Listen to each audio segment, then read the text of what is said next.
Welcome back. So, UCAT, University Clinical Aptitude Test. This is the next section. We're going to look at an example question in each of the subsets of the decision-making section. Okay, so decision-making is the most varied of the section of the UCAT, and once again, big shout out to the UCAT website.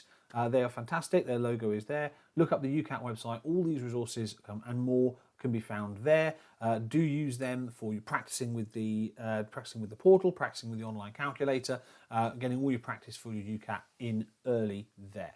Okay, so we're going to look at the decision-making section. Decision-making is split up into a bunch of different sections: syllogism, logical puzzles, recognizing assumptions, interpreting information, Venn diagrams, and probabilistic and statistical reasoning. We're going to do one example of each in the following videos. You get 35 questions in 37 minutes, so just over a minute per question. Several question types, and we're going to look in this first one at syllogisms. So a syllogism is a kind of logical argument that applies deductive reasoning to arrive at a conclusion based on two propositions that are asserted and assumed to be true. So if you get information that says, this is a fact, what can you work out from those multiple facts? Okay, if this and this, then what? Okay, that's what a syllogism is. It's come up by the ancient Greek philosophers, and it's basically a way of thinking, a way of reasoning to arrive at a conclusion based on things that you know. Okay, obviously you can see how this is very applicable to medics, to clinicians working with incomplete information and trying to work out what might be wrong with the patient. Okay, although again, the questions are not specifically medical based. So let's dive in and have a look at an example from the UCAT website. So I am a much bigger fan of this kind of thing than the verbal reasoning, where this thing works with my brain much better. So let's have a look at this question. In a mixed gender school, all students must study at least 2 foreign languages out of French, German and Spanish, if only. No boy studies all 3 foreign languages. Place yes if the conclusion does follow, place no if the conclusion does not follow.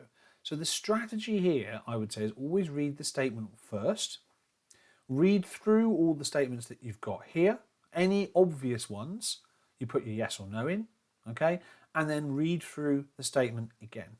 Okay, so read it once, then read what you're looking for, and then read it again. Okay, so we're looking for arguments, we're looking for facts, we're looking for this follows that. Okay, so have a go. I would say pause the video here and have a go at this, and then we'll come back and we'll look at each statement together. Okay, right, hopefully you've had a go at that. So first statement, no girl studies only French. What do we think? Well, we look back here. In a mixed gender schools, all students must study at least 2 foreign languages out of French, German and Spanish. No boy studies all 3 foreign languages. Okay, well, that must be true. No girl studies only French because the school is mixed gender and all students, so that includes the girls, must study at least 2 foreign languages out of French, German and Spanish. Okay, so that one must follow. Okay, no girl studies only French. All of the boys study 2 foreign languages. Well, again, from the statements here, it's a mixed gender school and all students must study at least 2 foreign languages. That follows that the boys are students and they're in this school, therefore they must study 2 foreign languages. All of the boys study 2 foreign languages, so that one must follow. Okay, so yes and a yes. More girls than boys study foreign languages. Well, do we know that? Okay, well, we've got here that no boy studies all 3 foreign languages, which might be seen as a little bit of a red herring, because does it say whether or not all the girls do? Well, it doesn't actually say that, does it? It says no boys study all 3 foreign languages, but it doesn't say all the girls study 3 foreign languages. Okay, so there may be some girls, just as many as the boys, who are studying 2. Okay.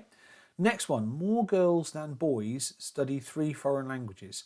Again, no boy studies all 3 foreign languages, but we're not told about the girls. It's kind of implied, but it's not, it logically doesn't follow.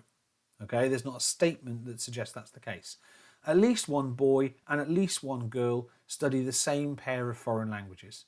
Well, let's put the mark scheme up. For that one, it doesn't follow because there's no information in the statements to support that. Okay, so the first one, as we said, does follow because all students must study at least 2 foreign languages. Second one does follow because the school is mixed gender, therefore all students study at least 2 foreign languages. Third one doesn't follow, no information to support that. Fourth one doesn't follow, we can't conclude if there are any girls studying all 3 foreign languages or not.